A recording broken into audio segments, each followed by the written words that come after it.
जी का बहुत आभारी हूं, जिन्होंने मुझे इस सम्मेलन में आमंत्रित किया और मेरे एक बहुत प्रिय विषय पर बात करने का, संवाद करने का आपसे मौका दिया।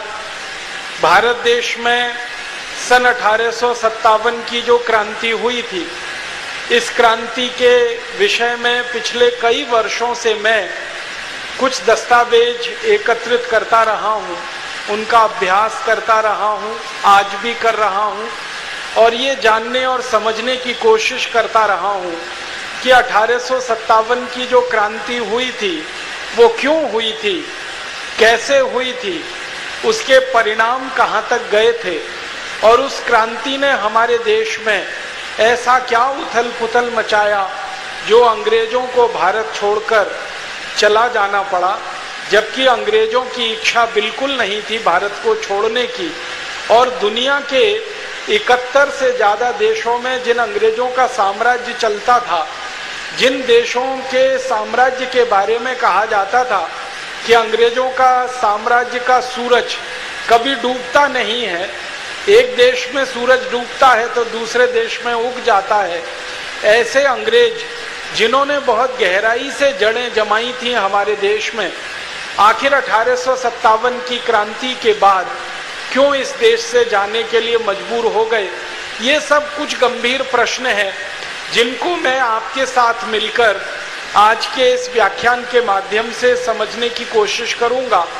और जो भी थोड़े बहुत दस्तावेज मैंने देखे हैं अंग्रेजों की संसद की लाइब्रेरी में, हाउस ऑफ कॉमन्स में, हाउस ऑफ लॉर्ड्स की लाइब्रेरी में, भारत के जो आर्काइव्स हैं, जो यहाँ के अभिलेखागार हैं, वहाँ पर जो दस्तावेज रखे हैं, अन्य कई पुस्तकालय हैं हमारे देश के, वहाँ पर जो 1857 के बारे में दस्तावेज रखे हैं, उनके कुछ संदर्भ आज के इस व्याख्यान में देने की कोशिश करूंगा। हमारे देश में 1857 का जो स्वाधीनता संग्राम हुआ, ये सबसे अनोखा और सबसे प्रबल था।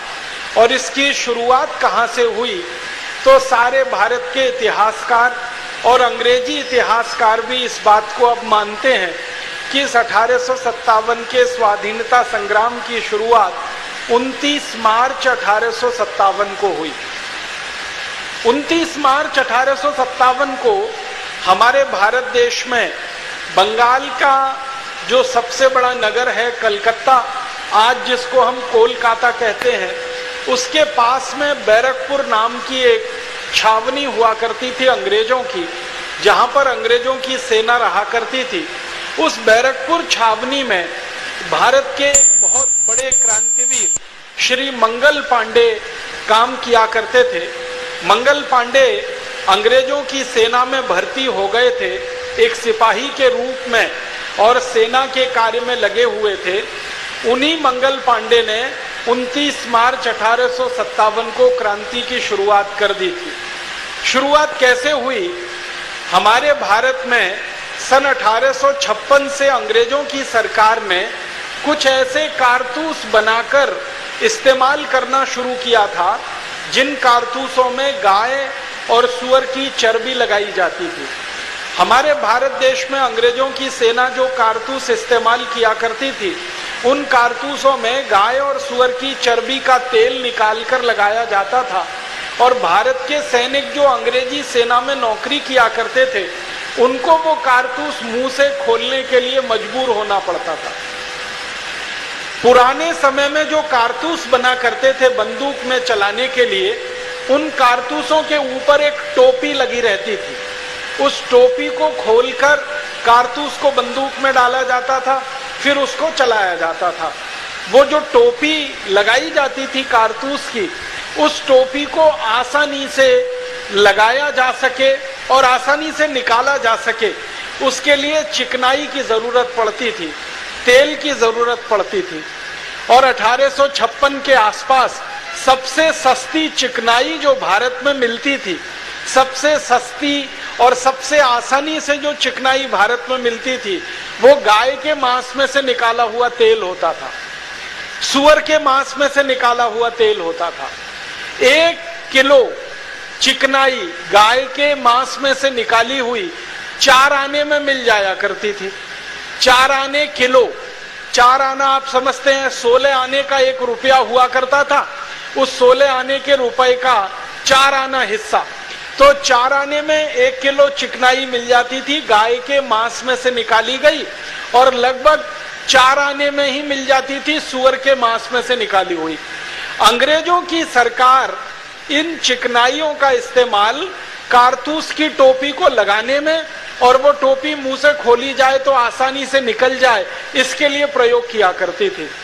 अंग्रेजों ने जब ये कारतूस इस्तेमाल करना शुरू किया तो भारत के जो सैनिक अंग्रेजों की सेना में नौकरी किया करते थे, उनको इस बात पर बहुत आपत्ति हुई, और कई सैनिकों ने अपना विरोध दर्ज कराया अंग्रेजी शासकों के सामने, अंग्रेजी सेना के बड़े अधिकारियों के सामने। दुर्भाग्य ये हुआ कि जब भी भारतीय सैनिकों ने ये विरोध दर्ज कराया कि हमको गाय की चर्बी के कारतूस मुंह से खोलने पड़ते हैं, तो अंग्रेजों के जो फौजी अफसर हुआ करते थे, उन्होंने इस शिकायत पर कोई ध्यान नहीं दिया और इन्होंने इसको कोई महत्व भी नहीं दिया। कारण क्या था? कारण यह था कि अंग्रेज खुद गाय का मांस खाते थे, और अंग्रेजी सेना का एक बड़ा हिस्सा प्रतिदिन गाय का मांस खाया करता था।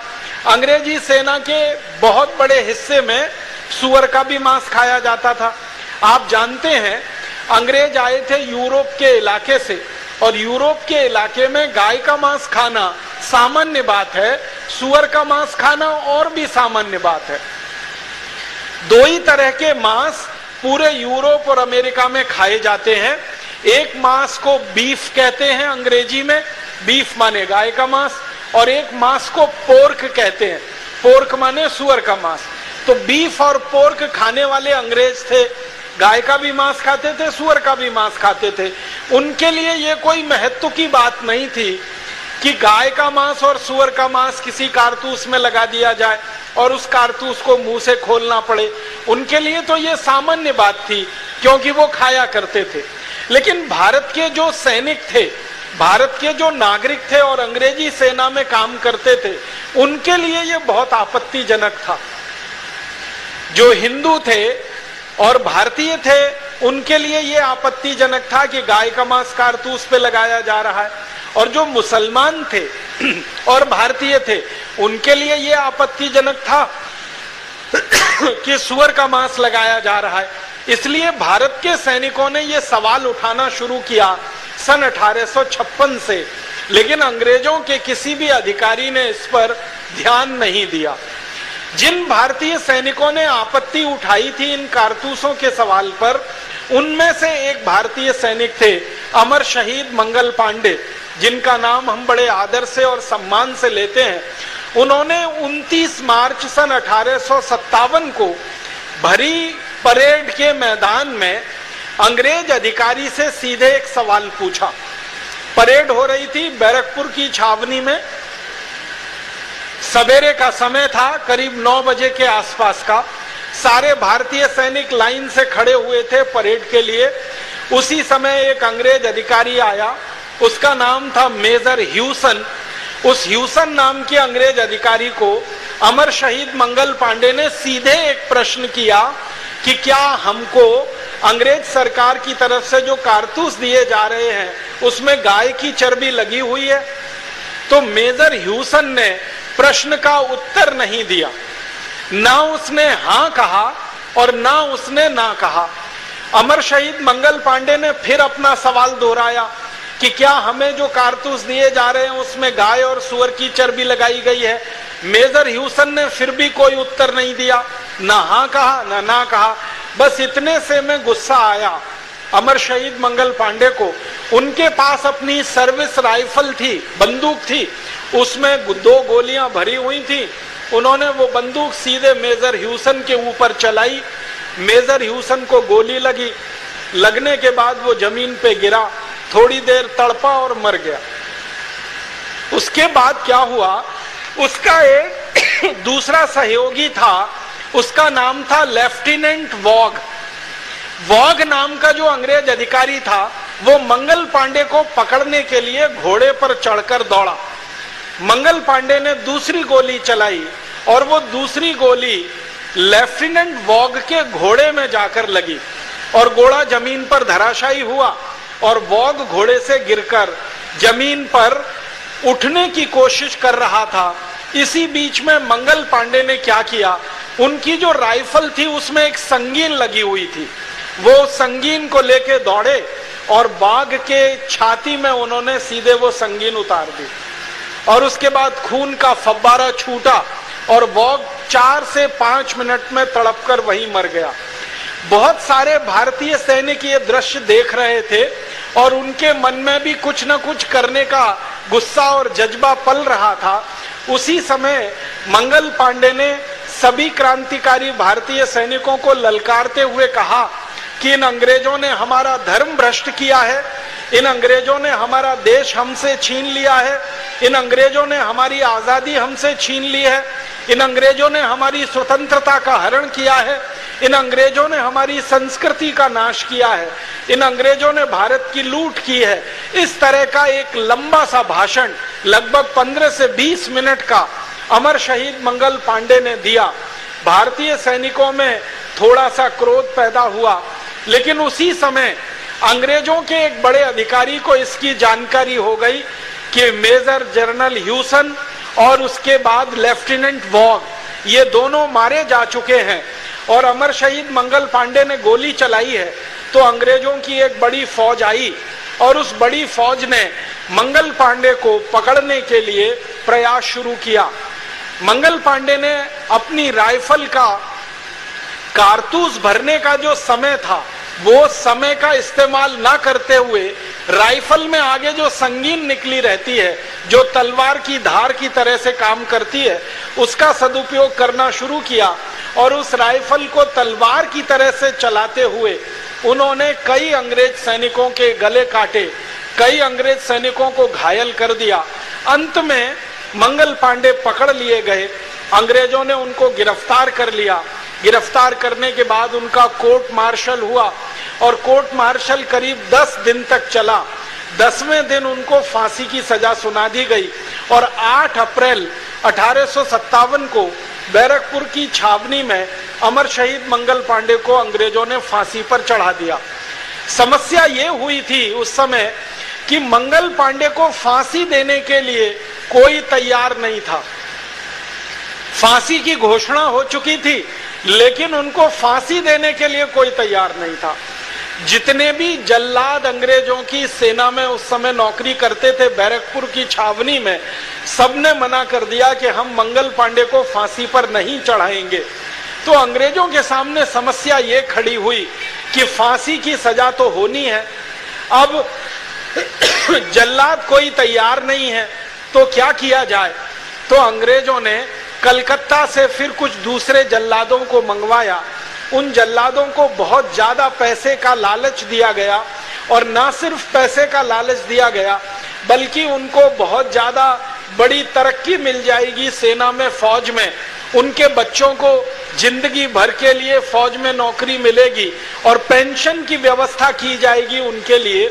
ऐसे लालच के साथ 4 जल्लाद कलकत्ता से बुलाए गए। उन जल्लादों ने 8 अप्रैल 1857 को अमर शहीद मंगल पांडे को फांसी पर चढ़ाया। ये दृश्य जब भारतीय सैनिकों ने देखा कि मंगल पांडे का कोई कसूर नहीं था, फिर भी अंग्रेजों ने उनको फांसी पर चढ़ा दिया। उन्होंने एक सीधा सा प्रश्न पूछा था कि क्या कारतूस में गाय और सुअर की चर्बी लगाई जाती है। इस सीधे सवाल का जवाब न देकर अंग्रेजों ने झूठ मूठ में कोर्ट मार्शल करके मंगल पांडे को फांसी दे दी है। तो भारत के सैनिक जो उस छावनी में रहते थे उनमें बहुत गुस्सा और विद्रोह पैदा हो गया और बहुत अच्छा एक काम उन सैनिकों ने मिलकर कर लिया। करीब 1100 से ज्यादा भारतीय सैनिकों ने मंगल पांडे की फांसी होने के थोड़ी देर के बाद ही एक संकल्प कर लिया कि अब हम इस गुलामी की नौकरी को छोड़ देंगे, इन अंग्रेजी फौज की नौकरी को हम अब नहीं करेंगे, क्योंकि ना जाने हमारे साथ ऐसा कब क्या हो जाए जो मंगल पांडे के साथ हुआ। तो 1100 से ज्यादा भारतीय सैनिकों ने नौकरी छोड़ दी। वहां से वो जुलूस बनाकर थोड़ी दूर तक पैदल चलकर गए। बैरकपुर में जहां पर यह घटना घटित हुई थी उससे थोड़ी दूर पर गंगा नदी बहती है। ये गंगा नदी के बारे में आप सभी जानते हैं। इनका उद्गम स्थान गंगा नदी का गंगोत्री है, लेकिन अंतिम स्थान गंगा सागर है। गंगा सागर से पहले कलकत्ता पड़ता है, कलकत्ता के नजदीक में बैरकपुर है। तो बैरकपुर छावनी से ये 1100 सैनिक निकले और जुलूस की शक्ल में अंग्रेजी सेना की जो वर्दी उनको मिली थी वो उन्होंने फाड़ के फेंक दी। उनको जो टोपियां दी गई थी वो टोपियां उतार के उन्होंने फेंक दी। उनको छाती पर लगाने के लिए बैज मिलते थे अंग्रेजों की सेना में, वो बैज उन्होंने नोचकर फेंक दिए। अपनी साधारण भारतीय पोशाकों में वो तैयार होकर गंगा नदी के किनारे गए और सभी ने गंगा जल अपनी अंजुली में भरा और अंजुली में गंगा जल भर के उन्होंने एक संकल्प किया कि जिन अंग्रेजों ने भारत की गाय को काटा है, जिन अंग्रेजों ने भारत में हिंदू मुसलमानों के बीच में वैमनस्य बढ़ाया है, जिन अंग्रेजों ने आजादी को भारत का समाप्त कर दिया है, सभ्यता संस्कृति का नाश किया है, इन अंग्रेजों को अब हम भारत में रहने नहीं देंगे और इन अंग्रेजों को भारत से भगाकर ही दम लेंगे। बस यहीं से क्रांति की शुरुआत हो गई। ये जो 1100 सैनिक थे, इन्होंने 4-4, 5-5 सैनिकों के समूह बनाए और पूरे देश में इन्होंने उत्तर दक्षिण पूरब पश्चिम फैल जाने का फैसला किया और ये समूह पूरे देश में फैल गए। इन समूहों में जो सैनिक थे, इन सैनिकों का भविष्य जो है कोई बहुत निश्चित नहीं था, लेकिन देशभक्ति का ज्वार उनमें इतना तीव्र था कि उन्होंने अपने भविष्य की परवाह न करते हुए, अपने परिवार और बीवी बच्चों की परवाह न करते हुए गांव-गांव जाना शुरू किया और अंग्रेजों के खिलाफ जो कुछ उन्होंने फौज में देखा था वो गांव में जाकर सुनाना शुरू किया। अंग्रेज कैसे गाय काटते हैं और गाय का मांस किस तरह से खाया जाता है, अंग्रेज कैसे सुअर काटते हैं और सुअरों का मांस किस तरह से खाते हैं, फिर किस तरह से भारतीय सैनिकों का अपमान करते हैं, भारतीय धर्म और संस्कृति का कैसे मजाक उड़ाते हैं, भारत के लोगों की जो मान्यताएं हैं उन पर कैसे फिक्रे कसते हैं, ये सब बातें इन सैनिक समूहों ने गांव-गांव जाकर कहना जब शुरू किया तो धीरे धीरे गांव में ऐसा माहौल बनने लगा, शहरों में ऐसा माहौल बनने लगा कि अंग्रेजों के खिलाफ कोई बड़ी बगावत हो जाए। एक तरफ ये सैनिक थे जो सेना की नौकरी छोड़कर अंग्रेजों के खिलाफ गांव-गांव घूम रहे थे, दूसरी तरफ हमारे इस देश के एक महान तपस्वी संत परम पूजनीय महर्षि दयानंद थे, जिन्होंने भारत के साधारण से लोगों के बीच में जाकर अंग्रेजों के खिलाफ एक बड़ा माहौल बनाना उस समय शुरू किया हुआ था। ये जो सैनिक थे जो सेना छोड़कर भारत में आजादी की लड़ाई के लिए लग गए थे, ये पूर्वी भारत और दक्षिण भारत में ज्यादा घूम रहे थे। परम पूजनीय महर्षि दयानंद और उनके जो सहयोगी थे वो उत्तर भारत में काफी बड़े पैमाने पर प्रचार प्रसार में लगे हुए थे। उनके बहुत सारे साधु संत सन्यासी फकीर इस पूरे उत्तर भारत में गांव-गांव घूमकर अंग्रेजों के खिलाफ माहौल बनाने में और अंग्रेजों के खिलाफ कोई संगठन खड़ा करने में लगे हुए थे। दोनों का संगम हो गया। सेना में काम करने वाले भारतीय सैनिक और समाज में काम करने वाले परम पूजनीय महर्षि दयानंद के तैयार किए हुए सैनिक, ये दोनों जब मिले तो इसमें से विस्फोट हो गया। और ये विस्फोट हुआ इसी मेरठ की पवित्र भूमि पर जहां हम बैठे हैं। जब उत्तर भारत के महर्षि दयानंद सरस्वती के सहयोगी और उनके शिक्षित और दीक्षित शिष्यों ने और दक्षिण भारत पूर्वी भारत से आए हुए इन सैनिकों ने एक दूसरे के संवादों से, एक दूसरे की बातों से मन में जब बड़े संकल्प कर लिए तो उस संकल्प का पहला प्रादुर्भाव इस मेरठ की भूमि पर हुआ 10 मई 1857 को। हुआ क्या था, मेरठ में एक घटना घटित हुई थी। आप जानते हैं बैरकपुर जैसे बड़ी छावनी थी, वैसे ही मेरठ भी अंग्रेजों की सबसे बड़ी छावनी थी उत्तर भारत में। उत्तर भारत में अंग्रेजों की दो ही सबसे बड़ी छावनियां हुआ करती थी, एक तो अंबाला जिसको आज अंबाला कैंट कहा जाता है और दूसरा था ये मेरठ। ये मेरठ कैंट का पूरा इलाका अंग्रेजों की छावनी का इलाका था। इस अंग्रेजी छावनी में 6 मई 1857 को बहुत सारे भारतीय सैनिकों ने अंग्रेजी अधिकारियों को कारतूस इस्तेमाल करने से मना कर दिया था। 6 मई 1857 को यहाँ मेरठ कैंट में परेड हो रही थी। उस परेड में भारतीय सैनिक जो अंग्रेजों की फौज में नौकरी करते थे, उनको ये कारतूस दिए गए इस्तेमाल करने के लिए और आदेश मिला कि इन कारतूसों को चलाओ, तो भारतीय सैनिकों ने वो कारतूस चलाने से मना कर दिया। 6 मई 1857 को ये कारतूस चलाने से जब सैनिकों ने मना किया तो अंग्रेज अधिकारियों के कान खड़े हो गए और उनको ये समझ में आने लगा कि बैरकपुर में जो घटना घटित हुई है अमर शहीद मंगल पांडे की बगावत और क्रांति के रूप में, वो शायद मेरठ में भी घटित हो सकती है। वैसा ही कुछ मेरठ में भी हो सकता है। तो अंग्रेज अधिकारियों ने ये फैसला कर लिया कि मेरठ में जो क्रांतिकारी भारतीय सैनिक अंग्रेजों की फौज में हैं, इन सबको फौज से निकाल दिया जाएगा और इनको हथकड़ियां पहनाकर जेल में डाला जाएगा और इनके ऊपर कम से कम 10 साल की सजा का प्रावधान किया जाएगा और इनको जितनी भी बेइज्जती हो सकती है वो बेइज्जती इनकी की जाएगी।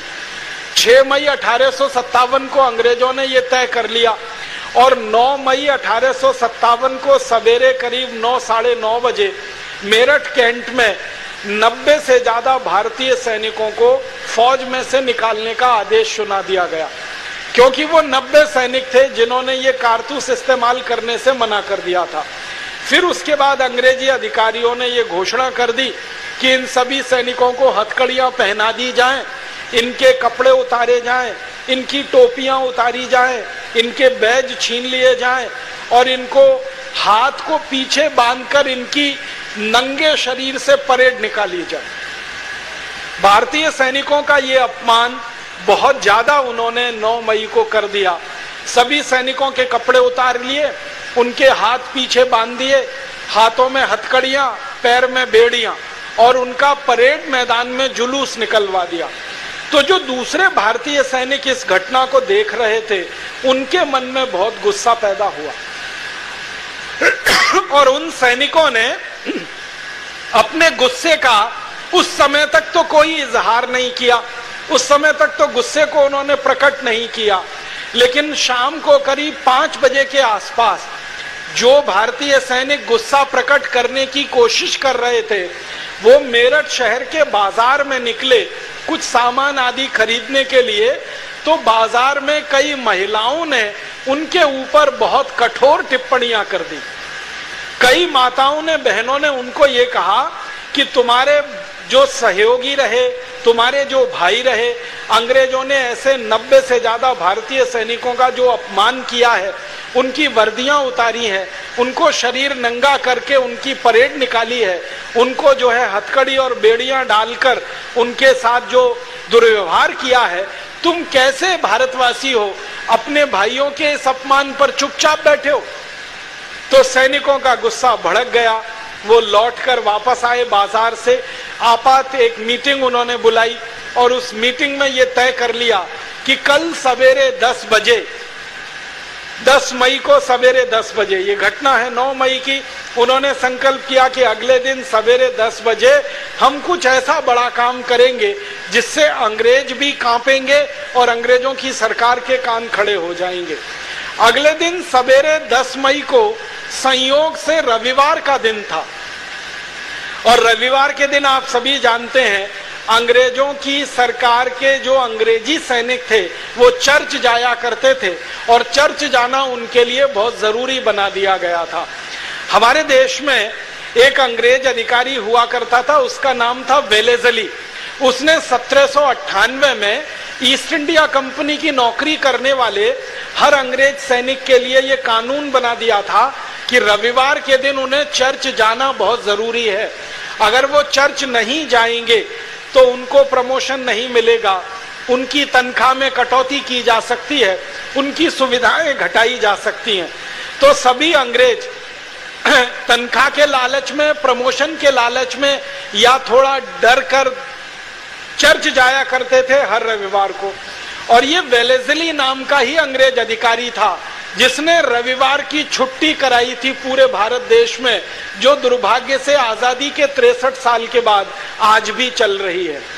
रविवार का दिन छुट्टी का दिन होगा क्योंकि उस दिन चर्च जाना है, और ये छुट्टी पहले की गई थी अंग्रेज अधिकारियों के लिए, बाद में ये छुट्टी कर दी गई भारतीय सैनिकों के लिए, और भारतीय सैनिकों के साथ भारतीय नागरिकों के लिए जो अंग्रेजी ईस्ट इंडिया कंपनी में काम किया करते थे। तो 10 मई को रविवार था, सारे अंग्रेज सैनिक रविवार के दिन यहाँ मेरठ के चर्च में गए हुए थे। वो चर्च की बिल्डिंग अभी भी टूटी फूटी यहाँ आप देख सकते हैं, जो कैंट एरिया में है। इधर भारतीय सैनिकों ने संकल्प कर लिया था कि अभी अंग्रेजों को सबक सिखा देना है। तो जब अंग्रेज चर्च में अंदर घुसे हुए थे और अपनी प्रार्थना कर रहे थे, उसी समय मेरठ में क्रांति की शुरुआत हुई, बगावत हुई, और सबसे पहले भारतीय सैनिकों ने यहाँ का चर्च जला दिया, चर्च में आग लगाई। तो जो अंग्रेज चर्च के अंदर भरे हुए थे वो सब के सब अंदर जल के भस्म हो गए। उनकी कुछ स्त्रियां थीं, उन स्त्रियों को भी उसमें जल जाना पड़ा, और कुछ छोटे बच्चे थे उनको भी उस चर्च में जल जाना पड़ा।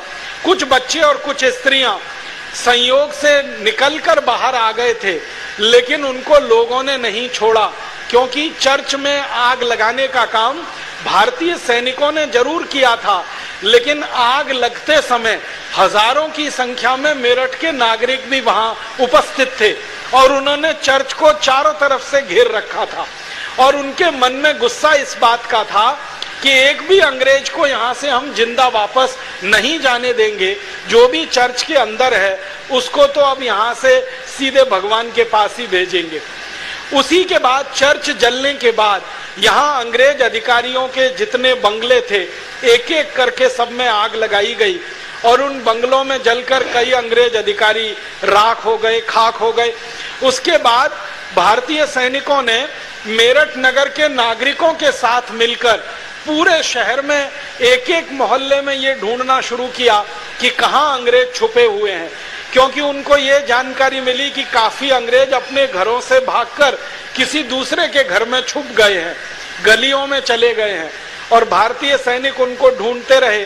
शाम हो गई, और शाम करीब 6-7 बजे तक आते आते मेरठ में एक भी अंग्रेज जिंदा नहीं बचा। सभी अंग्रेजों को भारतीय सैनिकों ने और मेरठ के नागरिकों ने मिलकर कत्लेआम कर दिया।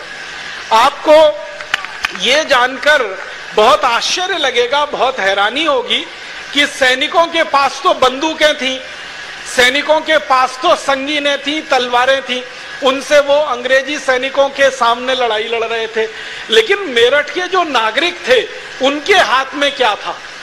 उनके हाथ में तो बंदूक नहीं थी, उनके हाथ में तो तलवार नहीं थी। तो अंग्रेजों के जो दस्तावेज हैं वो बताते हैं कि मेरठ के नागरिकों के हाथ में फसल काटने वाला हंसिया था, जिससे फसल काटी जाती है। गेहूं की फसल हम काटते हैं, धान की फसल काटते हैं, वो हंसिया था लोगों के हाथ में।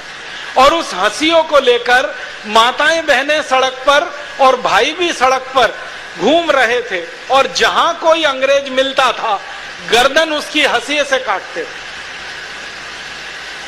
सैनिकों के पास तो बंदूकें थी, तलवारें थी चलाने के लिए, लेकिन साधारण नागरिकों के हाथ में तो हंसिया था।